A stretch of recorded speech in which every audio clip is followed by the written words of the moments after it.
Notre invitée est aujourd'hui Marie-Louise Piève, qui est comportementaliste canin et félin et également intervenante PECRAM.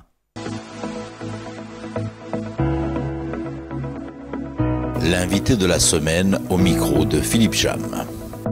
Retrouvez cette émission en vidéo et en podcast sur le site de Radio Corsica International. Bonjour, notre invitée est aujourd'hui Marie-Louise Piève, qui est comportementaliste canin et félin. Bonjour Marie-Louise. Bonjour Philippe. Alors, comportementaliste canin et féminin, ça signifie quoi Félin. Exactement? Quel est un peu le sens de ce travail? Alors, c'est un travail donc, qui commence à être connu maintenant, bon, surtout dans notre région. Donc, en fait, ça consiste... alors, mon travail, il s'articule autour de plusieurs axes, en fait. Donc, je propose des consultations donc, de prévention, donc pré-post-adoption, pour les adoptants qui souhaitent accueillir un animal de compagnie, éventuellement, ou pour les adoptants qui ont accueilli un animal de compagnie et qui souhaitent avoir des conseils et des informations pour convenir d'une relation sereine et épanouie avec leur animal de compagnie.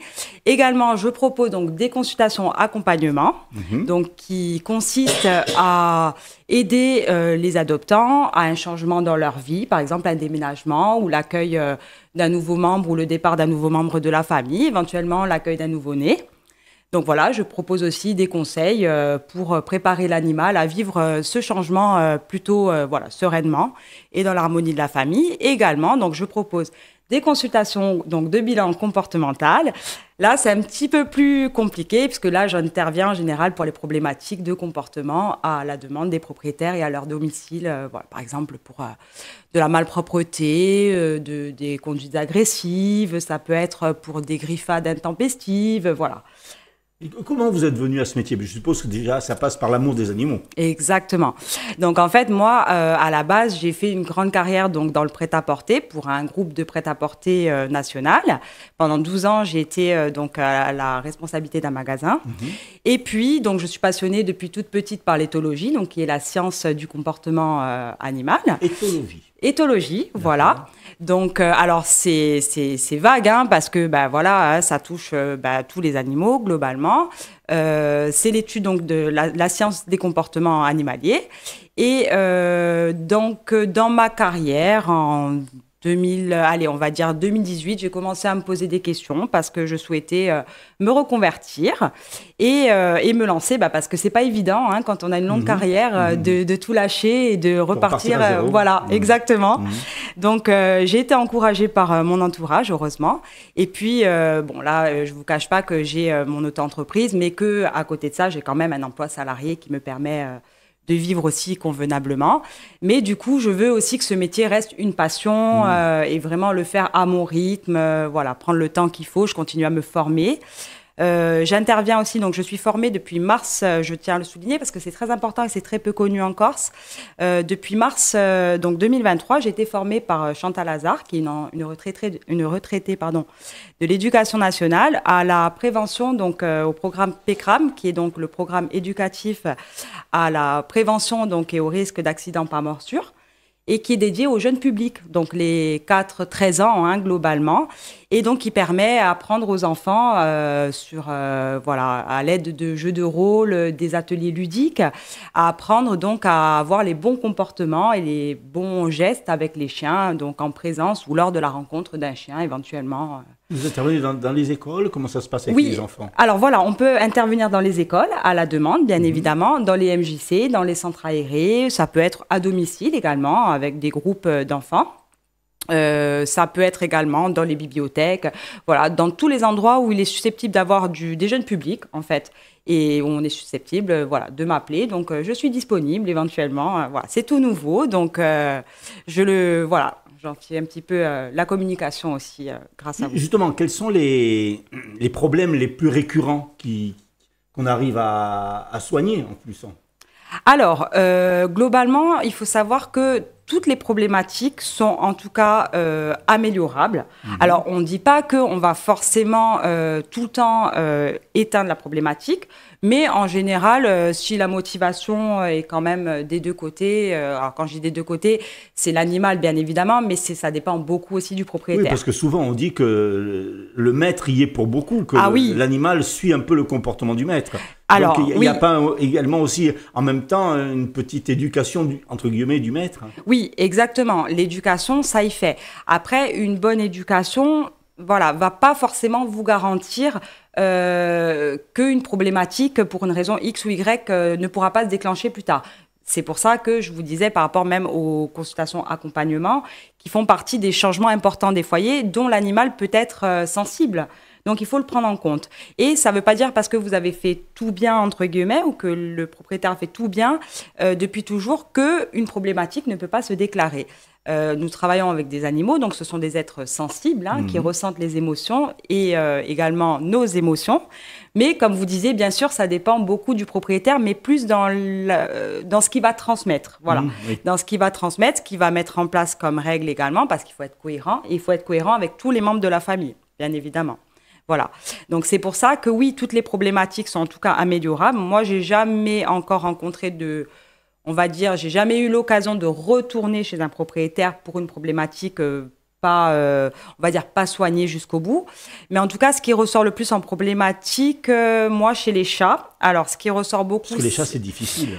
Alors, on dit que c'est difficile, que c'est un caractère indépendant. Exactement. Plus qu'un chien, peut-être.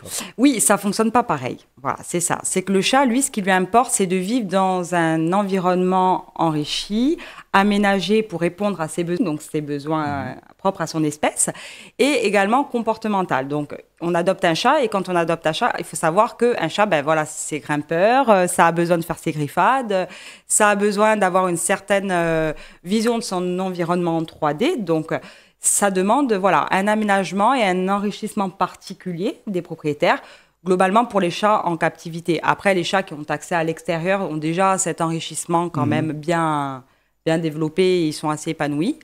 Donc, c'est souvent ça, voilà, comportement, on va dire, et conduite agressive. J'ai pas eu de malpropreté pour le chat, alors que c'est quand même un comportement qui est censé ressortir pas mal, d'après les statistiques, on va dire. Et pour les chiens, en général, c'est plutôt des problèmes de réactivité congénère. Voilà, donc plutôt des chiens qui ont été mal sociabilisés avec les congénères ou alors très peu sociabilisés. Donc, du coup, on a des petits problèmes de réactivité. Mais ça se soigne très bien. Et dans ce cas-là, vous allez chez le propriétaire. Toujours. D'accord. Oui, toujours. Déjà, il y a une première étape qui consiste à vous faire accepter aussi de l'animal. Alors non, pas forcément, parce qu'en fait, moi, je vais être l'intermédiaire entre le propriétaire et l'animal. En général, quand je viens, l'animal, bon, déjà, c'est rare qu'il fasse le fameux comportement indésirable ou gênant. L'animal a en général le temps de vous connaître, etc.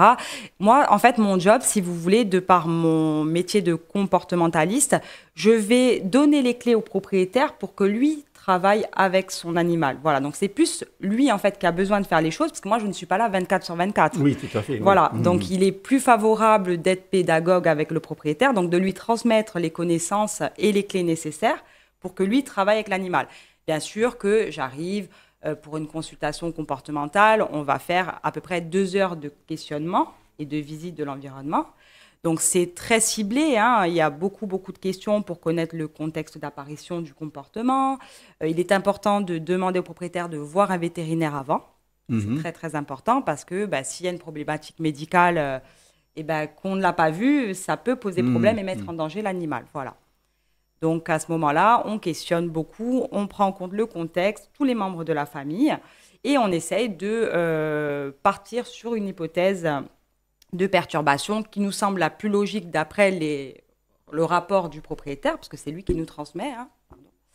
Et ensuite, on va donner donc, des propositions d'adaptation qui sont en cohérence avec la vie familiale et la demande du propriétaire et de l'animal. Je ne vais pas demander, je ne sais pas moi, à un propriétaire qui n'a pas d'extérieur de faire un trou dans son mur pour son chat pour qu'il ait accès à l'extérieur. Vous voyez, non, ce n'est pas possible. Voilà. Mais en général, en fait, c'est beaucoup d'incompréhension souvent qui ressort. Et quand le propriétaire rentre en empathie avec son animal, comprend son animal, on arrive très vite à à des bons compromis et ça se règle. Voilà, il y a un suivi de moi donc qui est pris en compte dans la consultation. Voilà, je vous abandonne pas comme ça, quoi. Je suis là. On arrive quand même à endiguer une conduite agressive d'un chien. Si le chien est méchant, on arrive quand même à le canaliser. Alors, si on arrive à en trouver la problématique... Ça passe par le maître. Oui, ou alors... Vous travaillez sur l'animal. En fait, c'est le maître qui va travailler avec son animal. Toujours pareil. Moi, je vais donner les clés. En fait, si vous voulez, c'est pas tellement le travail qui est important. À mon sens, c'est de trouver la cause de cette agressivité. Parce qu'on ne va pas travailler de la même manière en fonction de la cause. Bien sûr, oui. Si votre chien, sinon on fait du vent en fait, et le propriétaire voit qu'il n'y a pas forcément de résultat. Donc oui, c'est au cas par cas en fait. Voilà, exactement, c'est du cas par cas. Voilà, vous avez dit ce qu'il faut. Et en fait, on va prendre en compte la cause. Une fois qu'on a plus ou moins déterminé la cause avec le propriétaire, parce que c'est lui notre intermédiaire aussi, c'est lui qui nous rapporte ce que l'animal... ce qu'il observe sur son animal, parce que moi, je ne l'observe pas tout le temps quand j'y vais. Et ensuite, s'il est réactif, par exemple, congénère, pour le cas d'un chien, on va travailler en fonction de la proxémie, donc de la cause, dans quel contexte il y a eu cette réactivité, ce traumatisme qui peut perdurer. On va travailler par rapport à l'individu, donc sa proxémie, c'est-à-dire la distance convenable où il ne réagit pas. Et on va petit à petit augmenter cette distance, rapprocher l'animal. Mais tout ça, ça ne se fait pas du jour au lendemain. Ça se fait avec plusieurs séances de travail. Voilà. Donc, le propriétaire, au bout de 3 semaines, me fait un petit rapport. Voilà, on se fait un entretien téléphonique et on réadapte en fonction. Voilà. Mais c'est important de travailler au cas par cas et de trouver surtout la cause. On peut endiguer l'aboiement, parce que ça aussi, ça doit être récurrent comme problème. Un chien qui aboie pour un oui, pour un non. Est-ce qu'on peut endiguer ce problème d'aboiement ? Alors oui, on peut l'endiguer. Alors il faut juste comprendre que l'aboiement, c'est un moyen de communication naturel chez le chien, donc on ne peut pas totalement l'enlever, l'empêcher de faire. Par contre, c'est pareil, on a des aboiements qui peuvent être renforcés, alors soit par demande d'attention, donc mon chien aboie, il a une réponse à son aboiement, donc on renforce le comportement. Alors ça peut être une réponse négative comme positive, c'est-à-dire qu'engueuler un chien qui aboie, si c'est sa demande, si c'est une demande d'attention, on le renforce sans le savoir. Ça peut être également par ennui. Il y a énormément de chiens qui restent dans les jardins. Alors, c'est très bien d'avoir un jardin, je ne dis pas le contraire. Mais un chien qui reste 12 heures dans un jardin, au bout d'un moment, il s'ennuie parce que c'est un être sensible et qu'il a besoin sans cesse qu'on lui apporte lui aussi des apprentissages, des connaissances, de la stimulation mentale et physique. Pas que physique, mais même mentale, justement. Et donc, le chien qui s'ennuie va se trouver des occupations et il va peut-être aboyer non-stop sur toutes les voitures qui passent, tous les enfants qui passent. Il se peut que, pareil, le voisin passe et rouspète et s'acharne sur le chien. Le chien est renforcé, puisque du coup, ça va augmenter le comportement d'aboiement. Donc, je ne peux pas dire qu'il peut totalement s'éteindre, mais en tout cas, c'est pareil au cas par cas. Si on en détermine la cause et si c'est jugé intempestif, parce que si c'est un aboiement occasionnel... ma foi, c'est normal, voilà, on n'empêche pas un chien d'aboyer, c'est un chien. Mais si c'est intempestif, on en détermine la cause et à ce moment-là, on met en place, pareil, soit des exercices d'association positive avec, mettons, les gens qui passent. On va apprendre au chien que les gens qui passent, c'est gentil. Donc, il n'a aucune raison d'aboyer, donc on va renforcer et récompenser ce comportement. Si c'est par ennui, il faudra trouver des aménagements et des enrichissements dans le jardin ou dans la maison, si c'est dans une maison. Enfin voilà, il y a plein de choses qu'on peut mettre en place, mais voilà, je ne peux pas garantir, dire oui. Je suppose que c'est plus facile de corriger un chien jeune que âgé, parce que l'âgé aura peut-être pris des habitudes. Oui, voilà, vous avez dit, voilà, exactement. Donc en fait, plus le comportement est installé, plus le comportement a été renforcé, et plus il est difficile, pas difficile ou pas impossible, mais oui, peut-être plus difficile dans le temps de le corriger.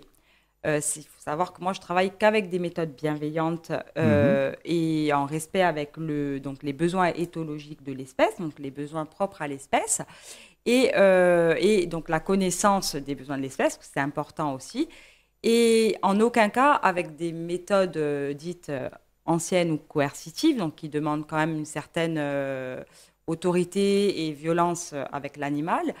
Et on peut se dire qu'un chiot ou un jeune chaton, plus vite on aura fixé un cadre, plus vite on répondra à ses besoins et comme on disait tout à l'heure, moins on aura de chances, logiquement, que une problématique se déclare. Après, il faut prendre en compte l'historique de l'animal, en fonction de ce qu'il a vécu de très jeune, je dirais. Mais voilà, après, oui, c'est sûr que plus le chien aura installé le comportement adulte ou plus âgé, et plus aussi il aura été renforcé, et ça sera plus compliqué, bien évidemment. Ouais. Mais ce n'est pas impossible. Alors, vous êtes installé depuis un petit moment. Oui. Vous avez déjà eu des bons retours. Quel est le meilleur retour, par exemple, que vous auriez eu ? Alors, un exemple. Oui, bien sûr, oui. Alors, donc, j'ai pas de site internet, mais comme je vous disais, donc j'ai une page Facebook, et Instagram, parce que bon, c'est suffisant de nos jours. Le titre pour vous retrouver sur Facebook, c'est ? Alors, c'est Pets Complicity. Donc, c'est comportementaliste canin et félin en Corse. Voilà.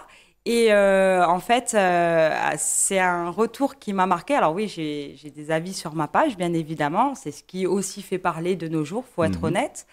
Et en fait, c'était... Alors, je ne vais pas dire le nom, parce que voilà, la personne veut rester anonyme. Mais voilà, en tout cas, bon, elle a mis un avis public sur ma page. Et c'était un cas qui, sur papier, me semblait être le plus difficile de ma jeune carrière. Et en fait, ça a été le cas qui est rentré très, très vite et très facilement, on va dire, en application. J'ai eu des propriétaires, mais tellement extra... motivés, qui ont mis en place les choses très, très rapidement. C'est un cas d'anxiété en milieu clos d'un chat c'est les chats qui sont tellement stressés qu'ils s'arrachent toutes les griffes. Ouais. Et ça m'a marqué parce que voilà, j'ai eu un super, super retour. Ça a été le cas le plus dur, enfin, je vous dis pour moi, et ça a été celui vraiment qui m'a marqué le plus, quoi. Et grâce aux propriétaires et je les remercie parce qu'ils m'ont fait confiance, parce que c'était un chat qu'on avait envisagé, enfin pas moi, mais le vétérinaire référent, qu'il avait envisagé de mettre sous Prozac, quand même. Ah oui. Ouais. Donc voilà, j'en avais aussi omis la possibilité à la propriétaire, puisque même si je ne suis pas vétérinaire, je sais que quelquefois on est obligé de mettre en place une thérapie par médicament pour prendre aussi en charge la thérapie comportementale. L'un peut fonctionner sans l'autre, mais des fois, ils sont complémentaires. Voilà, donc on n'a pas eu besoin de le faire, c'était top, top. Alors, vous êtes spécialisé dans le comportementalisme canin et félin. On peut également travailler sur d'autres animaux ? Les poissons rouges. Alors, là, je plaisante. On peut travailler sur d'autres animaux. Bon, on parle du chien, il peut y avoir des chevaux, des ânes. On peut travailler. C'est beaucoup plus dur, ou c'est parce que vous avez pris par le fait de vous occuper plutôt des chiens et des chats? Oui. Alors, moi, il faut savoir que j'ai été formée à distance par donc l'école Humanimalis, qui est un centre de formation, et qui propose également donc, la certification de comportementaliste équin et médiateur par l'animal, qui est aussi très en vogue et très à développer. Alors, je ne pense pas que ce soit plus facile ou plus dur de travailler avec d'autres animaux. Il faut juste les connaître et connaître surtout leur répertoire comportemental, ce qu'on appelle chez nous l'éthogramme de l'animal. Après, le principe et le travail est le même, parce qu'on travaille en renforcement positif. Donc, pour ça, on peut travailler avec des chevaux, des poules, des chèvres, des brebis. Alors, des poissons rouges, je ne pense pas qu'ils aient cette capacité à apprendre, mais quoique... C'est pas ennuyant, poisson rouge. Oui, voilà. Après, bon, ce n'est pas ma spécialité, mais je sais que... Est-ce qu'il y a des races de chats ou de chiens qui sont plus faciles à éduquer, entre guillemets? Alors, il y a une génétique certainement due à la race, bien sûr, qui est transmise. Mais après, je vais vous dire, c'est vraiment au cas par cas en fonction de l'individu. Je pense qu'on peut considérer qu'il y a des races qui sont peut-être plus énergiques ou plus demandeuses en fonction de leur sélection. Si c'est des chiens de travail, par exemple, où on a, par exemple, pour le cas du chat, les Bengales, qui sont quand même des races où on sait qu'ils sont quand même plus dynamiques, parce que c'est des chats qui ont besoin énormément de stimulation, parce que ce sont des chats qui ont été moins peut-être sélectionnés par l'homme, donc qui ont gardé un peu plus cet instinct félin, je dirais. Et on a des chats qui sont de réputation plus casaniers, plus calmes. Mais c'est toujours pareil, c'est un peu la loterie. Hein. Voilà. C'est comme les humains. Exactement, voilà. On peut sur papier avoir telle race qui apporte tel trait de caractère, on dira. C'est pour ça que moi, je vais pas dire au propriétaire, voilà, si demain vous adoptez telle ou telle race, vous êtes sûr d'eux. Non, c'est pas vrai. Ça serait mentir. Voilà, c'est pas vrai. Notre invitée était aujourd'hui Marie-Louise Piève, qui est donc comportementaliste canin et félin. On rappelle vos coordonnées pour les gens qui seraient intéressés, donc c'est sur Facebook. Oui, alors Facebook c'est Pets Complicity, donc c'est comportementaliste canin et félin en Corse. Instagram c'est pareil. Et ensuite donc il y a mon adresse mail, donc c'est Pets Complicity tout attaché, donc PETSCOMPLICITY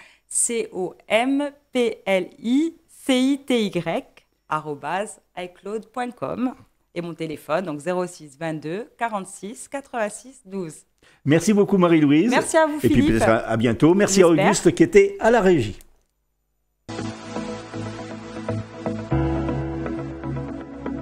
L'invité de la semaine au micro de Philippe Cham.